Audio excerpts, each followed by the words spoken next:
down in near Charlottesville, Harrisonburg, which is near Charlottesville. Oh, sure. Yeah.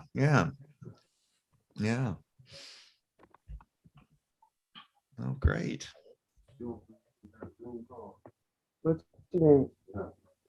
Good morning. Good morning. How are you?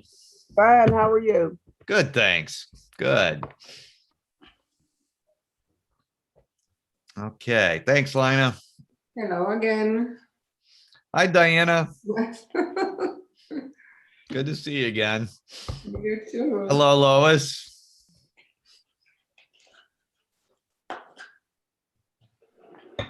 Okay, I'll give it one more minute and then we'll get started. I just want to make sure everybody gets, and I appreciate everybody spending a Saturday morning with me.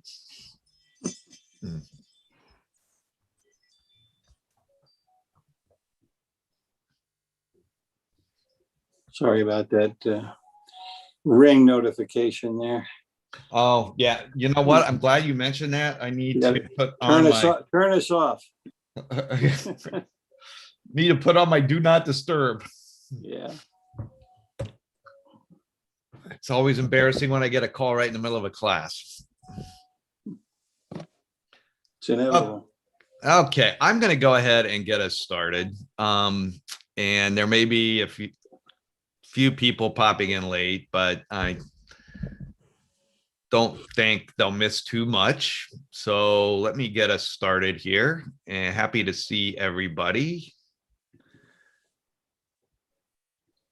Okay, so this is going to be a very visual class. I'm just going to share a lot of landscape photographs, most from other people, but some that I took. Just give you a few tips about how to get some really nice landscapes, and hopefully these photos will be pretty inspirational for you as well. So a little bit more about me. As I mentioned to Chauncey, I live in Silver Spring, Maryland. That is right outside of Washington, D.C. And in addition to serving as a Get Set Up guide, I'm a freelance writer and photographer. I dabble in all sorts of photography, but I especially love nature photography and really enjoy getting out into the wilderness and taking pictures of wildlife and plants and so forth. I really enjoy being here on Get Set Up. I love the interactive learning. I love the community building mission. I love seeing familiar faces and also meeting new people on this platform. So thank you very much for being here this morning. A little bit more about Get Set Up. We're here to help you learn useful skills from people like you. All our guides are older adults as well. We learn from each other. If you're not too shy, we'd love to see you on camera, just to create more of a community spirit here. We are recording this, so if you would like a recording of the session, you can request that by emailing help@getsetup.io, and we'll send it to you. If you're joining us by live stream, welcome. Happy to have you watching. Best way to participate is to join us by registering for a class. Then you can interact with the other learners and direct questions to the guide in real time. And Get Set Up, lastly, is not paid to promote any specific products. I don't think I'll be mentioning any specific products today, but just wanted to lay that out there in case for some reason I do. So we'll start out today talking about some places where you can find some great examples of landscape photography for inspiration. We'll talk about the importance of weather and time of day. And we'll also talk about composition for landscapes and I'll conclude with a few tips on equipment you might want to take along with you. Before I go any further, though, since we're still a relatively small group, is there anything in particular anybody was interested in learning about regarding landscape photographs today? If so, just feel free to unmute yourself and let me know.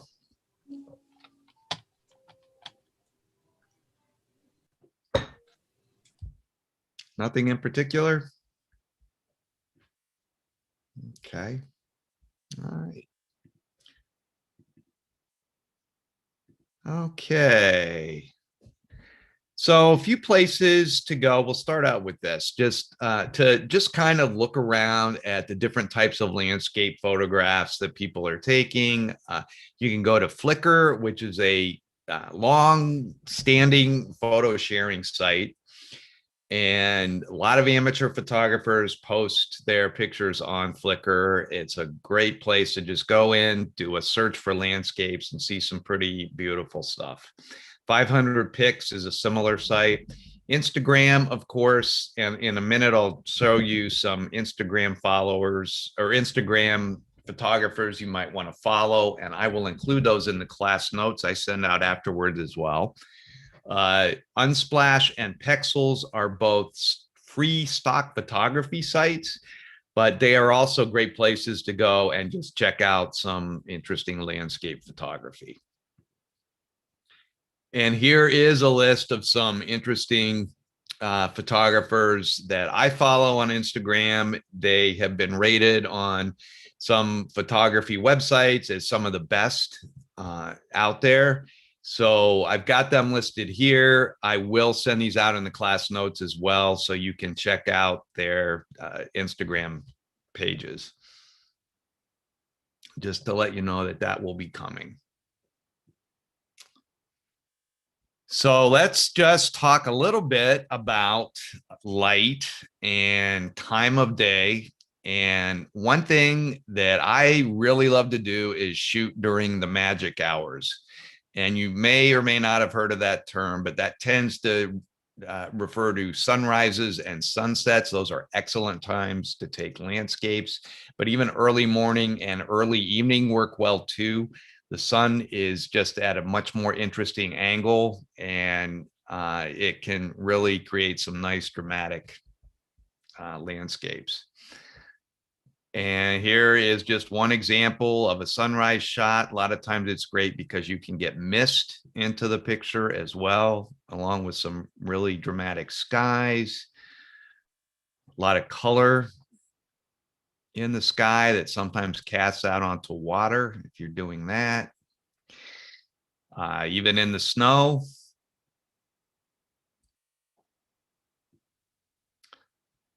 This is a shot that I took in the Netherlands, and I think this would have been a pretty boring shot if I had taken it any other day. If you've never been to the Netherlands, I can tell you it's very flat there. This was actually a coastal scene, and it was at sunrise. I got up before dawn to get out there to take this. You can see the silhouette of the lighthouse, but with the mist here, I was kind of excited this shot turned out. And if I had taken it a few hours later, this would all be just brush. And so this kind of dressed it up a little bit just by taking it at that time of day. Sunsets are also spectacular. They're a great time to take landscape photos.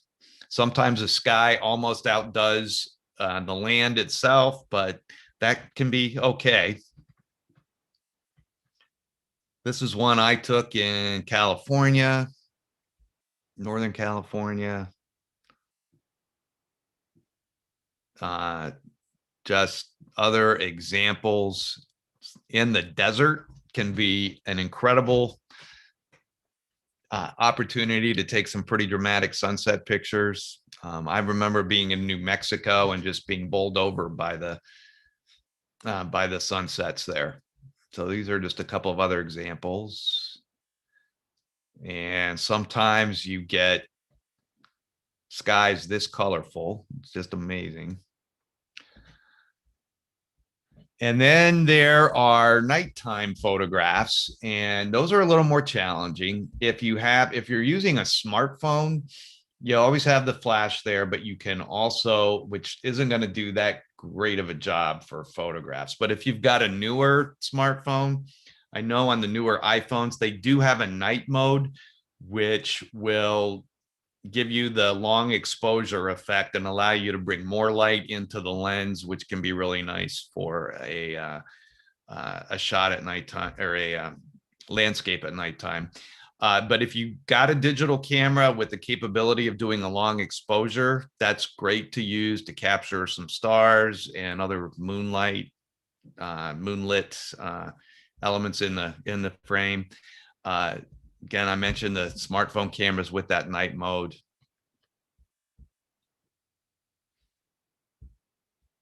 Here's just one example. There's another one that's with some mist and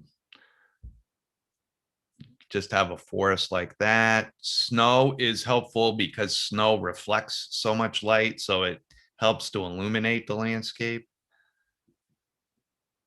And a lot of times with that long exposure, you can get stars really showing up nice and vividly.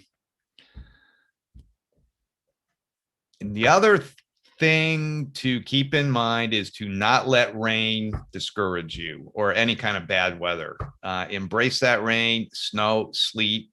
That all adds atmosphere and can really make for some original landscape photographs.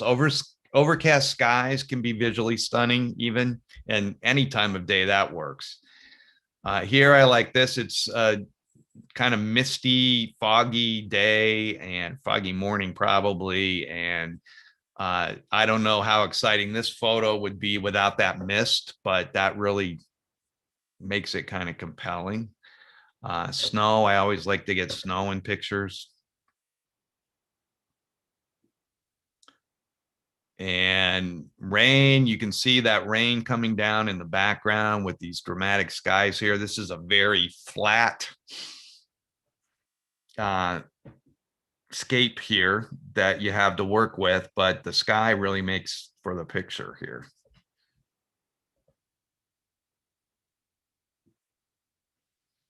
And this is a shot that I took on a really lousy weekend on a camping trip that I took in the Catoctin Mountains in Maryland.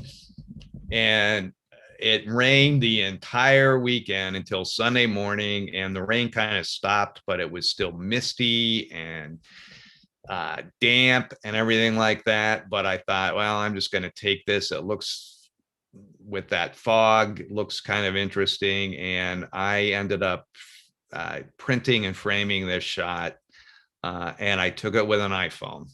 So don't underestimate your smartphone to get some nice shots. And always remember, at the end of that bad weather is a rainbow, and sometimes rainbows can make for some great pictures as well.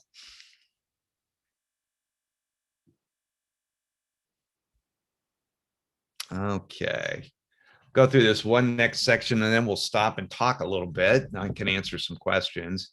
One thing that you will find if you ever take a photography 101 class, they'll talk about the rule of thirds.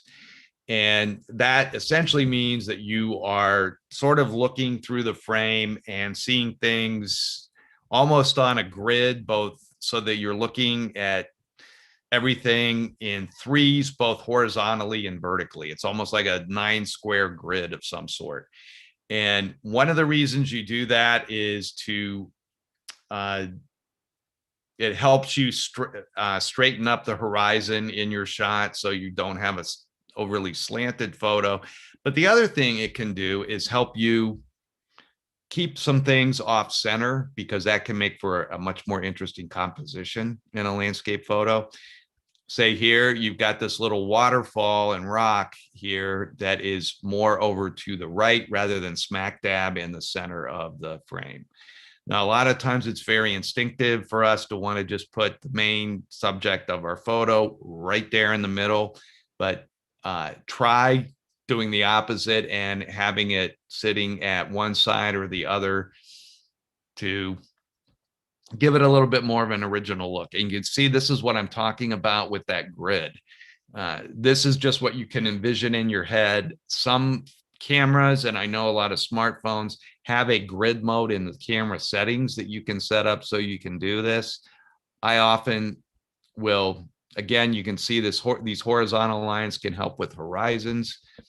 And I always, if I'm going to try to do something off center, try to position that off center object or area with one of the lines going right through it.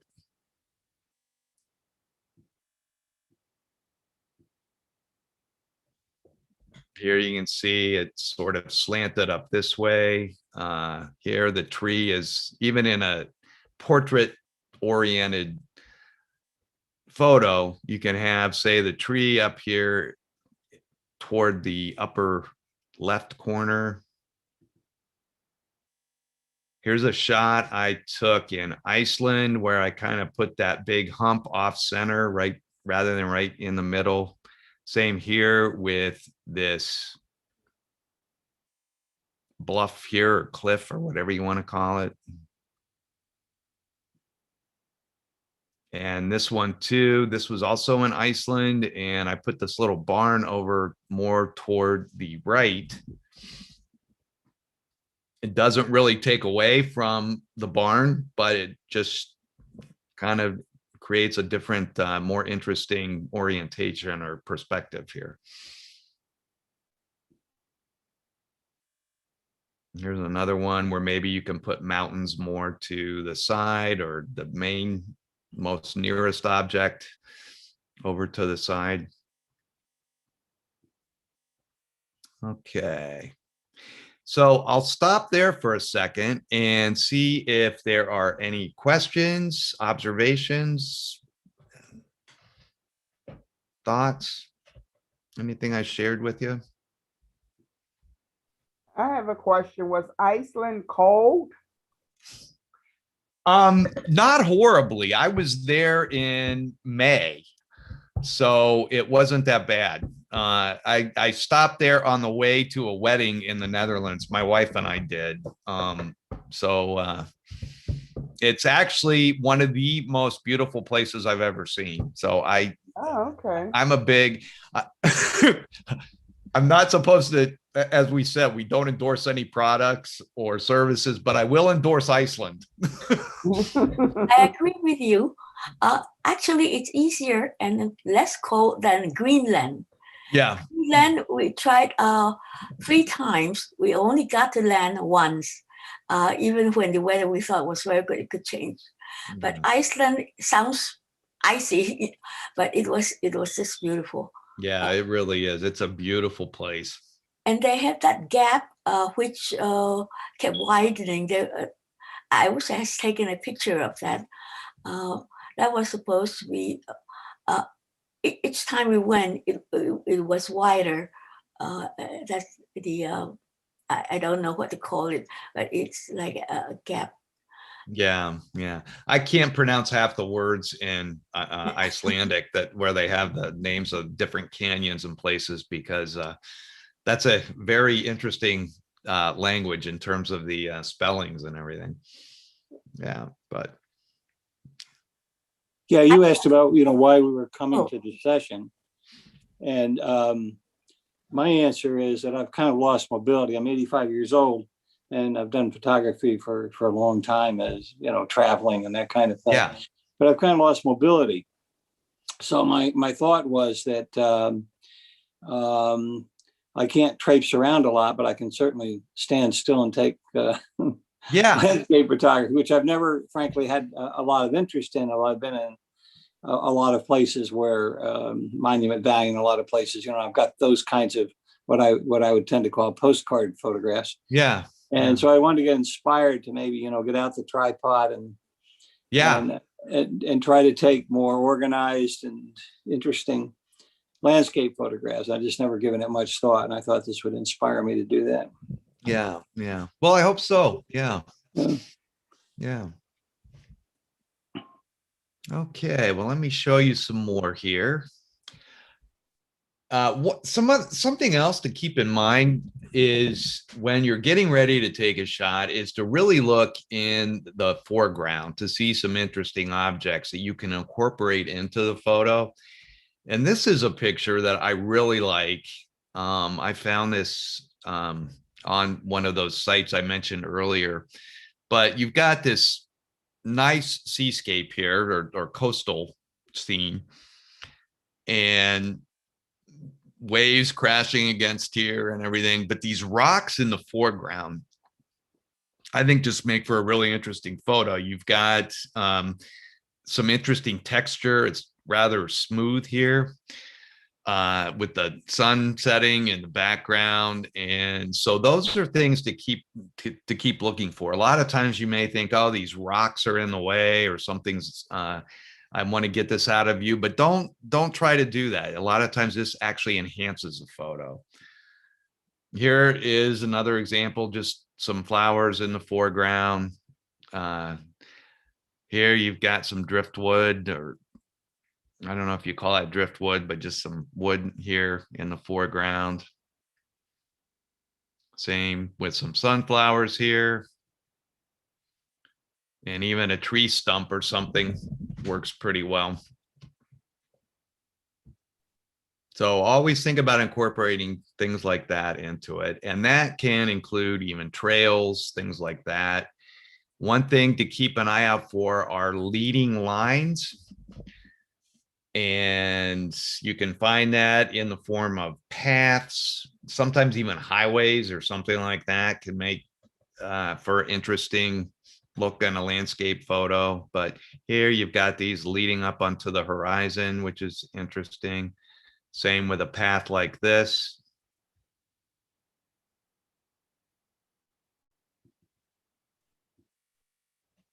And here's an example of just using a roadway. This is nice in the fall with all the color in the leaves. And even if you're on a perch above someplace, being able to look for lines and curves and things like that can be really interesting. This would have been okay as just a big look at a landscape full of trees changing color in autumn, but having this highway run through it makes it a little more interesting. And here's another example of just some lines here leading off into the horizon. And, you know, that line can be, those lines can be sort of centered or even off to the side using that rule of thirds off center approach. So either way it works. And there's just another example.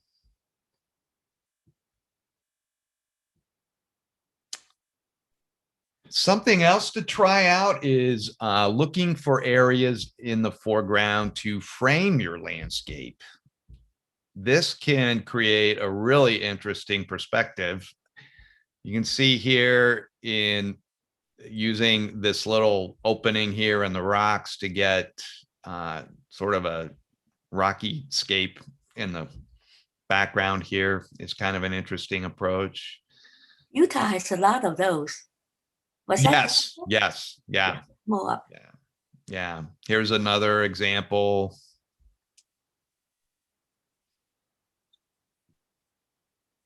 Sometimes you can look right through a door or window if you want even and get something like that.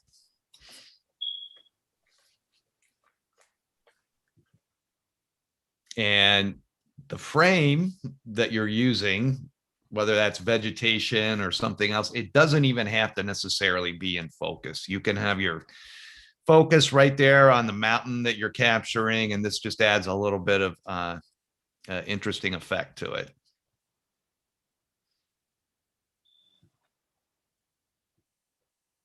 And here is another example where you're sort of using this as, I guess you would say, a half frame, but you can use that whether you're doing landscape orientation or a portrait orientation with the photo.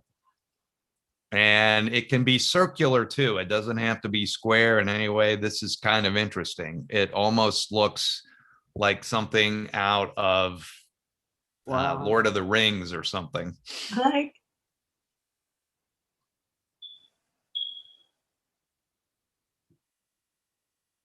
And there's just another example. I think this might be in Yosemite. Yosemite. And so people take pictures of these mountains right and left, but if you can sort of differentiate yours by adding elements like this into it, it can help.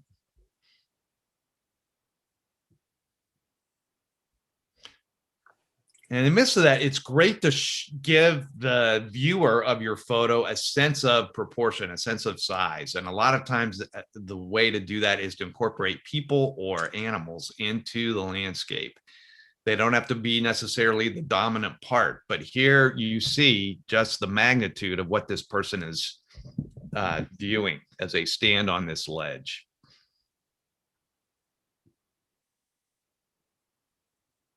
There's another example. Llama. Yeah. And here looking out over this ledge, I think there's a dog right there too.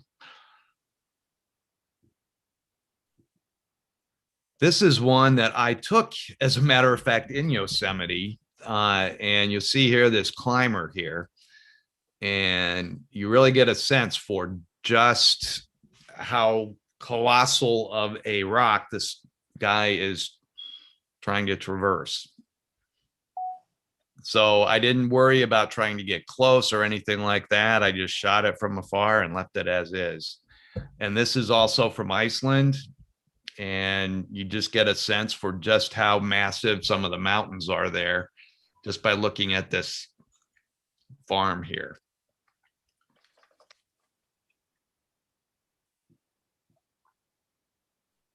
And, you know, sometimes mountains are not necessary to get that scale in there. You can just kind of get a sense of it by looking at a big beach and looking at maybe a dog or a child or something like that wandering around on it. But you can tell this beach is really big just by putting something, some object or person or something in there to give it that scale. One other approach that is interesting to take with landscapes is just to really go for some minimalism. And that can be as simple as this. You know, it's just a simple field of grass. Looks like it's even been mowed, and sky. And it's so simple that it's really, really interesting. Same here. You've just got this tree here in the center and everything else. Don't be real afraid of negative space in a photo. Sometimes that actually makes it more interesting than less.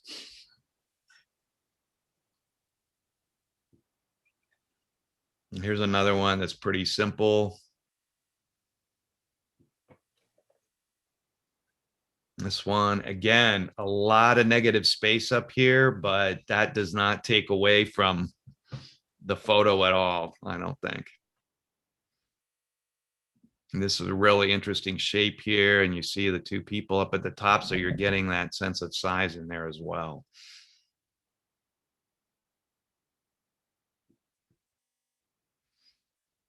And here you've just got a simple landscape. I don't know how minimalist this is actually in hindsight, now that I put it on this slide deck, because of the sky, because the sky is really rich. But there's not much else in the photo but the sky. You do have this land here, but it is very flat. Almost looks like it's in the Midwest, like Iowa or Kansas or something. But use the sky when you need to, because that can take a very boring landscape and all of a sudden make it pretty spectacular.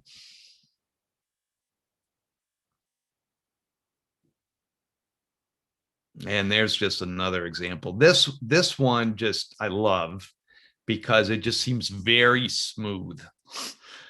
Again, you've got that sense of proportion with this person off in the tiny person off in the distance, but with the water just really still and this empty sky, it's really pretty captivating.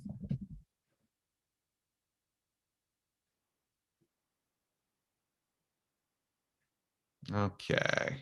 Before I get into equipment, I'll stop there and see if there are some other questions or observations. And also, if there's a technique there that I mentioned that you disagree with or don't really like or have some more questions about, let me know. This is art, and so people have different tastes and everything like that. Yes, Diana. I have a question. That one photo with the blurry leaves in the foreground, which technique did you use for that? Is that that was not my photo, that was another person's, but I would imagine they had a camera that allowed them to focus on the distance and selectively focus so that the foreground would be okay? That's yeah. Thanks. Yeah. That first picture you showed with the rocks in the foreground, yeah, was that a stacked photo, do you think? I don't think so. No. No. Getting that kind of perspective seems, from extremely near to infinity, that's tough in one photograph. Yeah, and you're not going to be able to get that every time, but every now and then, if you can see some nice foreground, a lot of that is going to mean that, and this is getting tougher as we all get older. I can't do this so much anymore because I have some pretty bad knees, but sometimes if you're able to crouch down a little bit, and that helps getting some interesting foreground elements into the shot. The other thing too is sometimes if you're on, say, something that's a little bit slanted upward, it can help, or even downward, it can help to get a few elements into the foreground as well. It's actually pretty easy to get down. Yeah. I have a lot of trouble with it anymore because I like to do that even with like animal photography, like even taking pictures of my dog, I like to get at her level, and it hurts anymore. Really gets my knees, but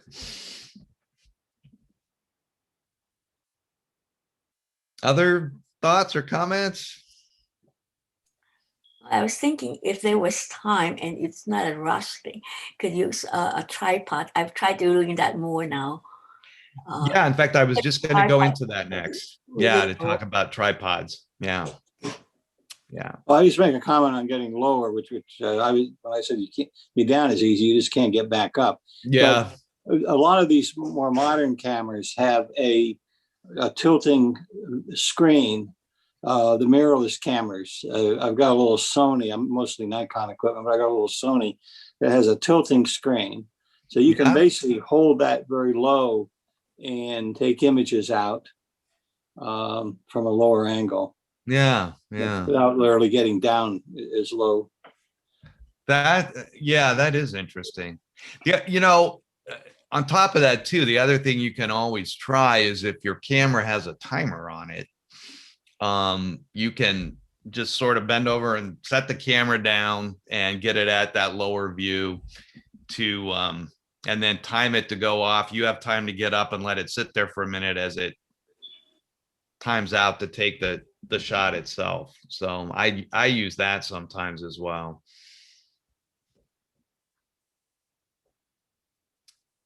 We can talk a little bit about equipment since somebody asked about that. I think Sylvia asked about that. So some handy equipment to take along is a tripod, and that can help for a number of reasons. Number one, there are even mini tripods that you can find that have bendable legs, and they can accommodate not only cameras, but even smartphones. If you're using your smartphone to take photographs, look for a Gorilla Pod. That's one brand name. There's a brand name I mentioned, but they have these bendable legs, so you have a little more flexibility in how you set the tripod when you're getting ready to take the shot. You want to use that sometimes to avoid any kind of camera shake, especially if you're in a low light situation, because your lens is going to need to be open a little, or your shutter is going to need to be open a little longer. And the longer that it is open, the more your lens is going to pick up movement. And so you could get some blur in there. It really helps for nighttime photos to have that. Remote control is nice to have as well, because then you can have your camera go off just by clicking a little remote button, and you're not touching the camera at all. That helps quite a bit. Filters are nice to have. Filters are just little clear discs that sit on your camera lens. There are simulations of those filters on a lot of smartphones now that you can try out as well. But sometimes I like to use a polarizer to get really, and that's like putting sunglasses almost on your camera lens. And it's adjustable too. You just sort of spin it around and it can make for some really deep, dark blue skies that look on a sunny day, that can look pretty stunning. Neutral density filters I like too. A lot of times that will even out the lighting. Say if you've got some real bright spots, say it is midday or something like that, and you want to try to even things out in terms of their illumination, that helps. It's also very helpful, and I didn't get into this too much, but there are some other classes where I touch on this, and I think I'm planning on developing a class on long exposure photography. If you've ever seen photos of waterfalls or streams or something like that, where everything is really sharp except for the water itself, and it's nice and blurry. That's hard to do in the middle of the day because you don't want to have a really long exposure on your camera, because it's just going to wash out the photo. But if you put a neutral density filter on, it can help get that blurry water effect. It enables you to have a longer exposure essentially in the middle of the day. And there are some smartphone lens attachments, if you're using a smartphone, that can help you do telephoto shots, things like that. I just ordered a kit myself to test that out, just to see how those work. I don't know if I made a bad purchase, and there are better ones out there. I'm not seeing a whole lot of difference in what my phone can do on its own, but if you're relying on your smartphone for all your photography, you can feel free to check those out. They're on Amazon, and I'm sure on some of the smartphone stores themselves online. I was in an art class one time, or a photography, I'm sorry, class one time. And there was a young gal there, and she did all her work on a smartphone, an iPhone, and her work was something else. Yeah. Yeah, it was beautiful. She did say she edited with online editing also, but Yeah. she meant it more as a diminishing element, as that it wasn't as flushed out as Photoshop in Okay. terms of her editing. It was beautiful work that she did. A lot of course, in the eye, having the eye for it. Right. But it's interesting that you bring that up, because there are some people who, and I think even some on that list of Instagram photographers that I'm going to share with you in the class notes, they're exclusively iPhone photographers. They don't have any other equipment they're using. They probably do a lot in the editing mode, but they are making a pretty decent name for themselves just using their smartphones. So there are some pretty amazing things you can do with an iPhone or a Samsung Galaxy or anything like that in terms of photography.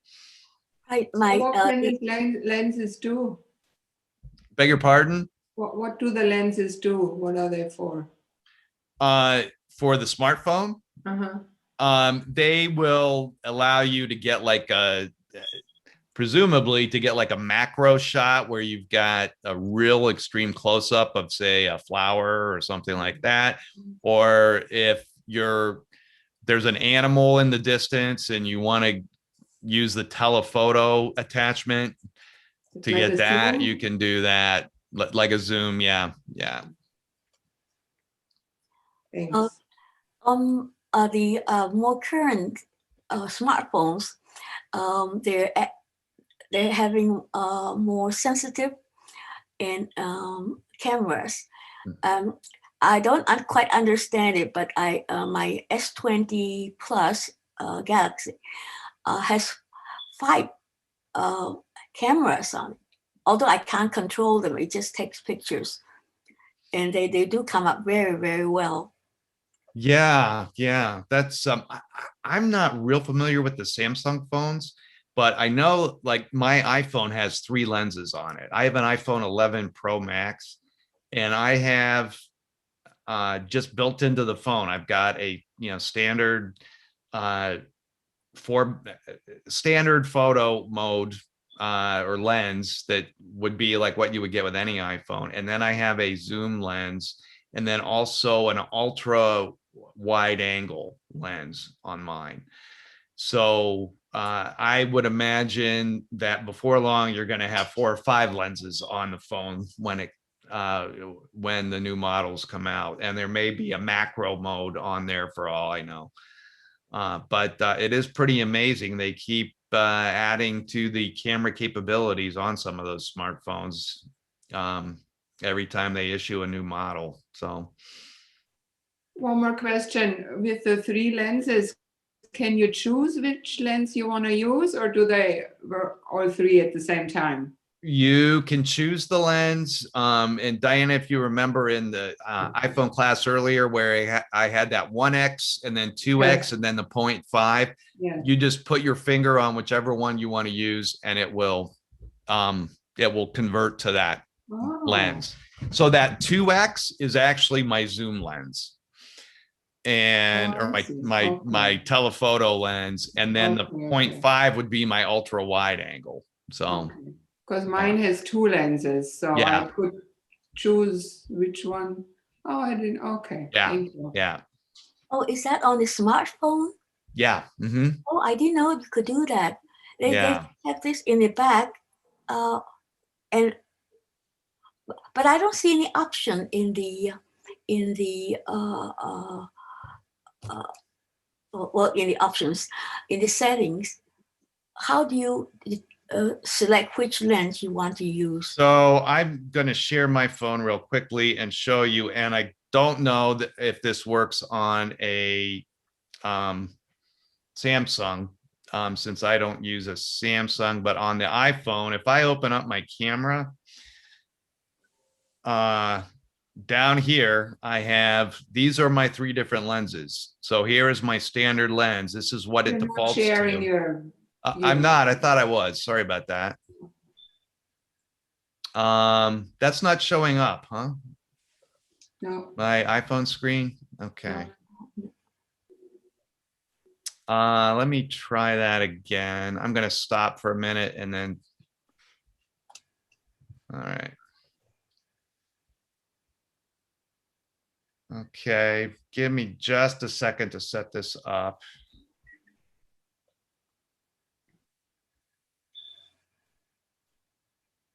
Okay. How about now? Seeing my phone screen? Okay, great. So when I open up my camera, you'll see down here, these are my lenses. So it defaults to this first one. Then when I go here, that's my zoom lens. And here is my ultra wide. I don't have that. I just have single take, photo, video, more. Yeah. Yeah, I'm not sure. Sorry, Sylvia. I'm not sure what those are. It's hard to tell with not being a Samsung user. Thank you. Well, I never looked at more before, but Pro Video, Night, Food. Oh, okay. I'll take a look at this later. Yeah, yeah. Anyway, this is what your tripod will look like. And you can buy these. If you've got a digital camera, you can buy these filters online look for maybe a neutral density or a polarizer if you want to use that. And then this is just one example of what some of these attachments look like. Mine, I actually have a clip that the lens attaches to, so they all look a little different, but.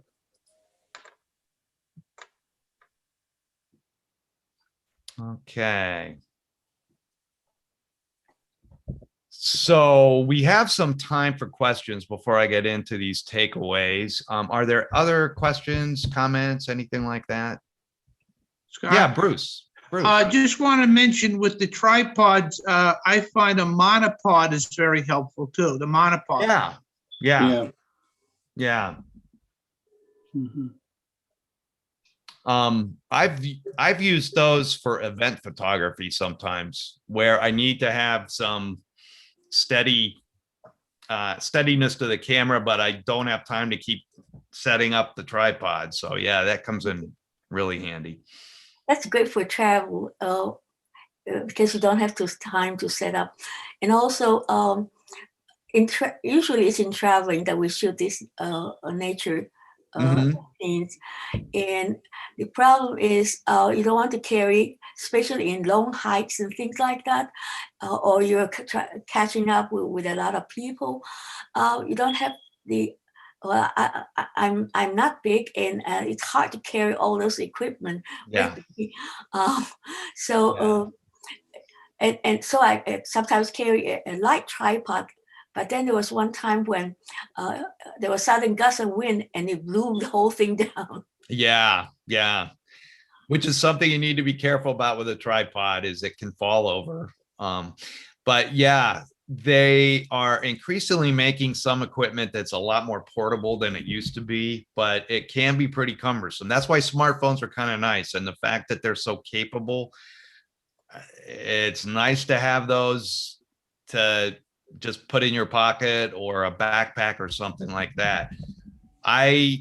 For trips overseas or to a national park or something like that, I still take my camera with all my lenses and all my equipment and the tripod, which can be pretty heavy, and it's hard on my shoulders. But yeah, if you don't want to do that, you certainly have a lot of other options that work, especially for landscape photography. So right. Well, my late husband used to carry the professional, metal one. Oh, they weigh a ton. I can't even lift it now. But those he shot the pyramid. There was a bird right on top of the tip. You couldn't even see it, but in the picture, it just came out so well. Yeah. We could enlarge it, and it took F-85 in flight. Yeah.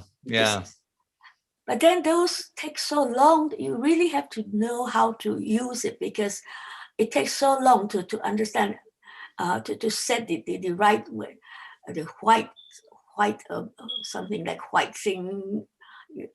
Right. Yeah. So I don't even bother with that anymore. But the smartphones are really getting into the lenses, Right. filters. Right. They are pretty phenomenal. Just to ask you about your own work. Do you generally shoot in RAW and then do a lot of post-processing, or are you more straight out of the camera kind of guy? I am a big fan of post-processing, Okay. partly because I'm just amazed at what it can do. So, and if you see some of those sites I mentioned, like Pexels and Unsplash, if you go to those and you see some really stunning landscape photography, there's probably been some post-processing done in there. Yeah. Now, that can be on Photoshop, that can be on some other less expensive apps that you can get, and you can even do these with mobile apps if you're using your smartphone. But yeah, I still I shoot in RAW a lot, and I do a lot of my work in Lightroom as well as in Photoshop. So that brings up an interesting point too. I'll just note that you can shoot, for those of you who may not be familiar with RAW, you can shoot in JPEG on your digital camera or with a smartphone. That's what it usually defaults to. That is a digital image format. If you shoot in RAW, that is the most detailed that a digital camera can get. And that means that you can expand that picture, enlarge it to a pretty phenomenal size, and still keep that detail. When it converts to more of, say, a JPEG or something like that, it's not quite as rich as in that RAW format. What happens is when you shoot it in JPEG, you may not get as much as you would in RAW format. So, but you do have to have a digital camera that will do that for you. Does it take up more space on the digital camera? Yeah, Yes. yeah, it would. Yeah. Yeah, Lots more space. yeah. Yeah. Of course, like on my camera, I have a SD drive, or SD disk, or card, I guess you should say, that I insert in, and that's where the images actually sit on. So what I usually do is just take those out of my camera, or out of the camera, put it in my computer, download those to my computer, and then I can delete them off that card and use it again. How do you set your camera in RAW? Or how do you look for it? I guess I don't know what that is. Oh, in RAW, you would go to your settings in your camera and look for, you can set it to JPEG at different levels, and then RAW would be one of the other settings that you would set that in. But you'd have to go into your camera settings to look for that. On a smartphone, you really don't do that, but. Yeah. You can also do both. I mean, if you want to share photos, the disadvantage of RAW, if you want to share stuff, is without processing, you don't really have a photograph. I mean, all you have is a scan of the sensor. Yeah. And you can actually set most higher end cameras to shoot both JPEG and RAW. Yeah. And you can pull the JPEG image off if you want to share it, send to family. I mean, it's one of the real limitations to shooting only in RAW, is you got to go back and process those things before you can do anything with them at all. Right. And if you do both, of course, you're taking up a lot more disk space, a lot more on storage space. But a lot of us, you're on the road, you want to share, you're on a vacation, you want to share stuff, and you really have to have the JPEGs to share. Yeah. Yeah, exactly. Yeah. On Thursday, I watched a presentation in an art class, and it was like a very, very extremely well done PowerPoint. I asked about the last photos because I thought that they might be his. Then he revealed his whole presentation had been PowerPoint, or had been Photoshop. And he said he doesn't even know how to use the PowerPoint. The entire thing, a lot of it looked like PowerPoint, but it was Photoshop. The clarity was exceptional. That's interesting. And the detail was extremely interesting. Yeah. I'd never seen anything quite like it. It was quite a pleasure to watch. And it was in art class. All his photos in that presentation were taken by him. Yeah. And he said, you cannot use a flash in a museum, but you can take pictures without flash. Yeah. And that's what he did. His presentation was on Monet. It was just incredible to see, but it was all Photoshopped. I'd love to see it again, just from the perspective that this was all Photoshopped. When I was looking at it, I was looking at the art aspect. Yeah. Very, very interesting. I think Chan would, or I don't know how to pronounce your name, would probably find that very, I don't know. Yeah, well, you're much more limited in Photoshop and like doing a slideshow. You can do a slideshow, but it's much more limited. PowerPoint has the advantage. You've got all, like fading stuff. You can do all kinds of fancy stuff with it if you're into that.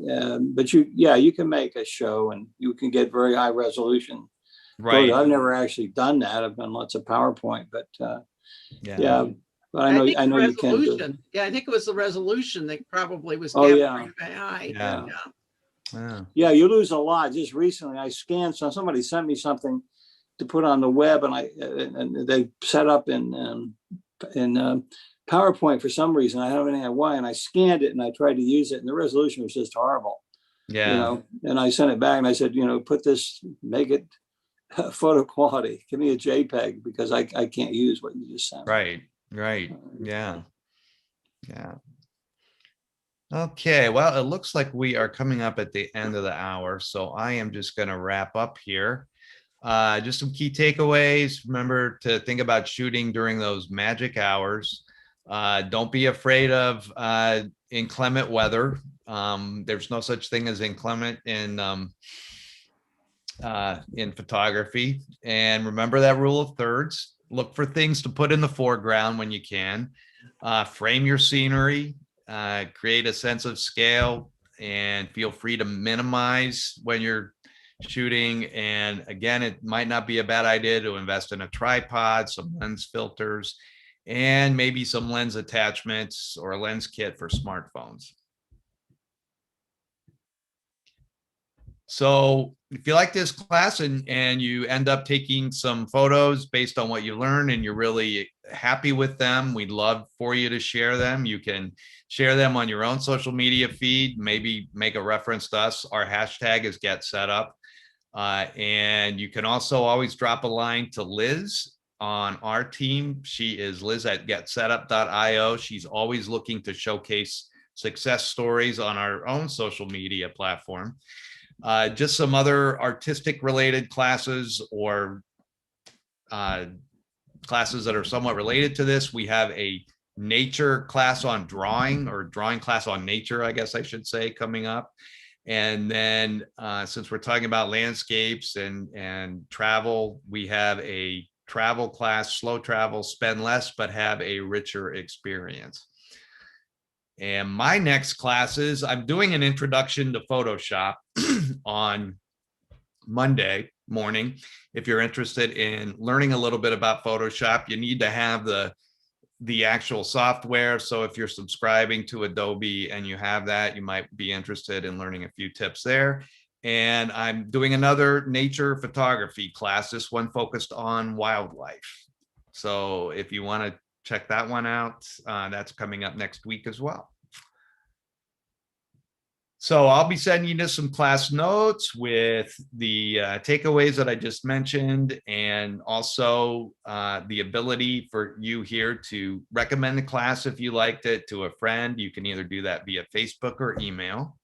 You can go up here to see some other class suggestions. Click here to view the whole schedule of our classes, and here to give the feedback form. You get a rating scale here of up to 5 stars for both the session and for the guide, which in this case is me. And you can add any kind of comments you want about what you liked about the class or didn't like about the class, what you think might improve it. And down here, you also can suggest class ideas for us. If there's something you'd like to learn, you're not seeing it on our class schedule, let us know. Because we are always looking for new ideas. When you're registering for a class, you now have the ability on our website to share that right away with somebody and say, hey, maybe you want to take this with me. You can click here and it'll allow you to share it either on Facebook, on WhatsApp, or via email. And we want to hear from you as well. If you are interested in hosting an interest group on GetSetUp, we do help you do that. We have interest groups on a variety of topics, whether that's a shared hobby or a favorite author, anything like that. If you'd like to suggest a new class, you can also email us with that suggestion. We also are looking for co-hosts. If you've got some background or expertise in an area where we teach, we'd love to have you as a co-host. We'd like to showcase our learners a little bit more. So if you do have some experience with photography, love for you to let us know about maybe co-hosting with me on a class.